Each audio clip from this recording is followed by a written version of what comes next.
I'm Amy Goodman with Juan Gonzalez as we turn now to Glenn Greenwald, Pulitzer Prize-winning journalist, one of the founding editors of The Intercept. His latest piece headlined, "A Texas Elementary School Speech Pathologist Refused to Sign a Pro-Israel Oath, Now Mandatory in Many States, so she lost her job." So there are 26 states in the U.S. that have some version of this Texas law. They're not all as severe as the one in Texas, though many of them are. Others have various kinds of restrictions on people who boycott Israel, prohibiting the expenditure of any funds to invest in companies, for example, or in pension funds that have companies that advocate a boycott of Israel. They all have one thing in common, which is that they impose limitations on the opportunities and abilities of private citizens or private companies that support or participated in the boycott of Israel. I think the most extreme example, Amy, that actually stuns me the most is Andrew Cuomo in New York, who in 2016 issued an executive order because he couldn't get it passed through the legislature, barring New York state agencies from doing business with companies that boycott Israel, and he actually ordered them to compile a public list that would be published on a website of any companies that were found to be boycotting Israel. In the case of Texas, they're really just relying on the word of the contractor. So Bahia or others could just lie and say, I promise not to boycott Israel, even though they really are. Presumably, you could get someone fired if you find out that they really are supporting the boycott of Israel. And the point I was making about New York and other states is that at the same time that, for example, Governor Cuomo ordered a boycott or barred a boycott of Israel, 2 months earlier, he ordered his state employees to boycott North Carolina in protest of an anti-LGBT law that state had adopted.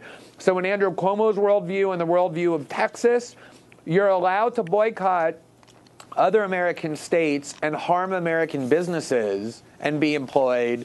You're just not allowed to harm or boycott this one foreign country, Israel. You can boycott Canada or Russia or anybody else. It's just special protection for Israel that not even American businesses enjoy. That's what makes it so shocking. So last year, a Democratic senator from Maryland, Benjamin Cardin, who's one of the most loyal AIPAC supporters, introduced a bill that would actually make it a crime, a felony, to participate in an international boycott of Israel, and it attracted 43 co-sponsors, 29 Republicans, 14 Democrats, and the ACLU screamed and yelled about this. They issued warnings saying this was one of the gravest threats to free speech they had ever seen.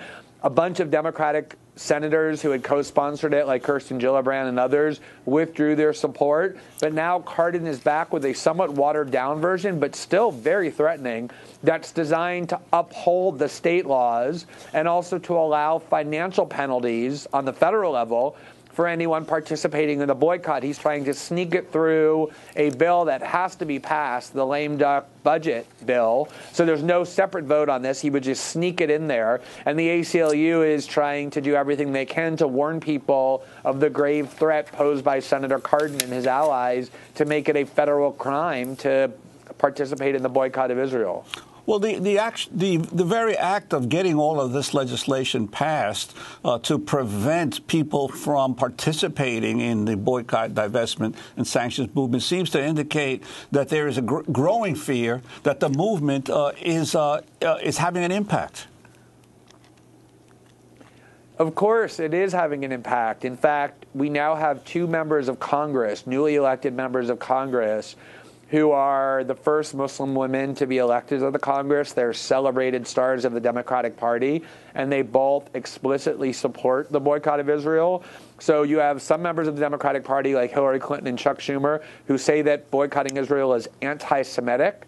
But now you have this new generation of Democrats who are much more critical of Israel, including 2 who support the boycott. It's spread on U.S. campuses. It's spreading throughout Western Europe. There are Jewish groups who are so offended by the occupation that they now support the boycott of Israel. So you're absolutely right, Juan. The reason why there's a worldwide effort to criminalize and suppress and punish it is precisely because they worry that the same thing will happen to Israel as what happened to the apartheid regime in the 1980s in South Africa when they were targeted with an identical boycott, which is the regime and the repression finally fell. And that's what they're most concerned about.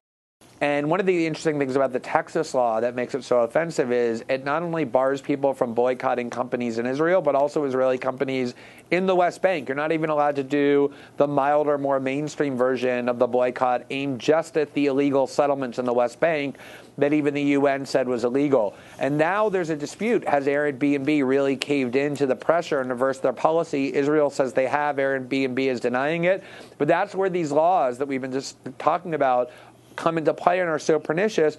Imagine if you're an Airbnb executive, you could stand to lose a lot of state business because there's so many laws now in so many states, and it might be national, barring governments from entering into contracts with you as a company if you in any way boycott Israel. And this is the coordination that they're trying to impose to prevent this kind of boycott from succeeding.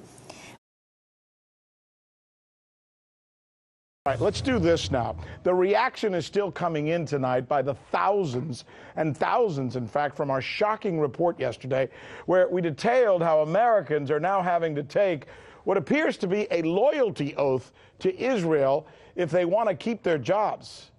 This is not an obscure law passed in one state. It's a law that's now passed, as you can see from the map behind me, a law that's now passed in 24 states. 13 more states have pending legislation on this.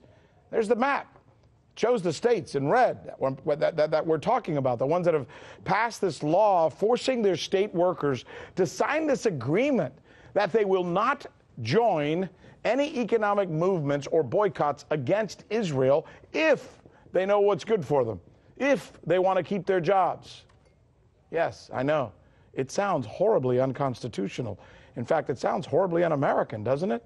But these laws are passing with both ferocity and unanimity.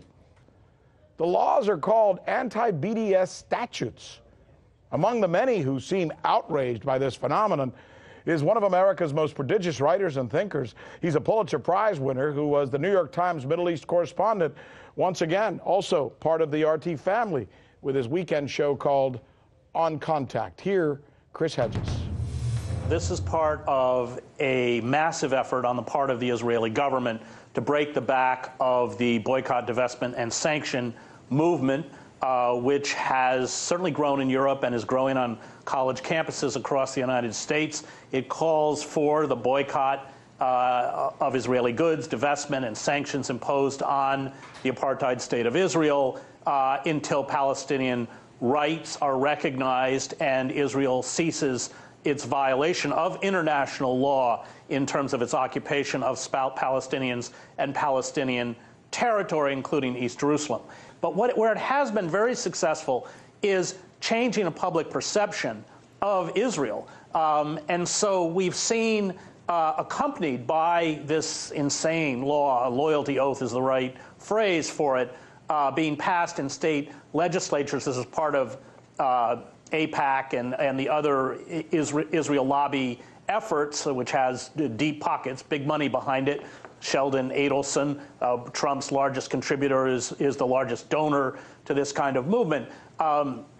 We've seen on university campuses organizations that speak up on behalf of Palestinian equality, Students for Justice in Palestine being banned. And I think it's because Israel is no longer able to control the narrative or hide the brutality of the apartheid system that they carry out against the Palestinian people. And so they have built these bizarre alliances with the Christian right, and there's a deep core of anti-Semitism among the Christian right. They've redefined anti-Semitism. They don't really care, frankly, how Jews are treated or whether you live next to a Jew. It's if you criticize the state of Israel. And that's part of this process, that they've lost the court of public opinion, and they are trying desperately to essentially break a movement that raises consciousness quite effectively and frightens them. You know, what's interesting about this law is that as much as we could talk all day about policies of Israel and the rights of Palestinians, this seems to be something that cuts at the core of what we are as Americans. I mean, it seems, if nothing else, extra constitutional to say to anybody living in the United States, if you want to keep your job, you have to sign a document that agrees with a certain policy, interestingly enough, not of your state, not of your country, but of another country. Doesn't that just seem overreaching to you? Yes, it's complete overreach, but I think it's a signal or a symptom of how desperate the Israeli government has become. Hey YouTube, thanks for checking out our channel. We hope you enjoyed the video. We have tons of content for you just like this. For more of RT America's one-of-a-kind news and analysis, be sure to subscribe and never stop questioning more.